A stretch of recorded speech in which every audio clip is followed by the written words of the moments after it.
Determinado niya Santa Ana Mayor Hinanlabong na apakibatan ng problema king basura king balen katukining mas organisadong waste management ay ni Patricia Mamang.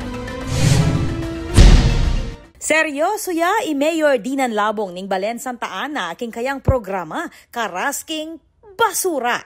Aminado ng alkalde na metong ngayong problema king basura kareng dapat solusyonan ning local government unit. Basura yung maragula problema na kasalunsungan kung resolve payakot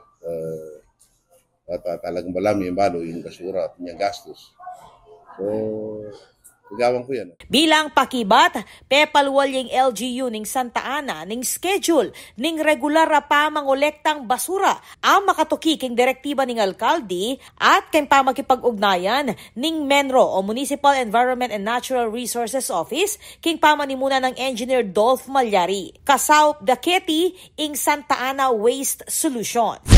Napanyad kami nga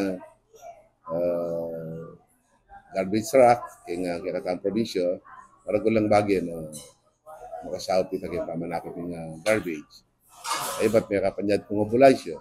Agpangking anunsyo, matigik ababawaling pamanugse basura king dalan. Paganaka mo naman kareng residente na ipalwal mo yung karelang basura king makasadyang aldoning schedule. Bagong pisaying dry run king August 6, Miyerkules. Ing inisyatibong iti partine ning kampanya para king malinis at disiplinadong Santa Ana. Kayag nandareng alwa pang proyekto king Balen. Kapilan pa mo trending ya ing bayong gawang comfort room king public market na mala hotel ing kalidad patune ning kapag nasaning LGU na itas ing kalidad ning pampublikong serbisyo. Balaos nemang kukulait ing LGU ning Santa Ana king suporta dareng memalen para king mas masalese, malinis at malabong a Santa Ana. Ako po, Patricia Mamangon para king News Force Pampanga. Balitang tutuking Balen, susuyo.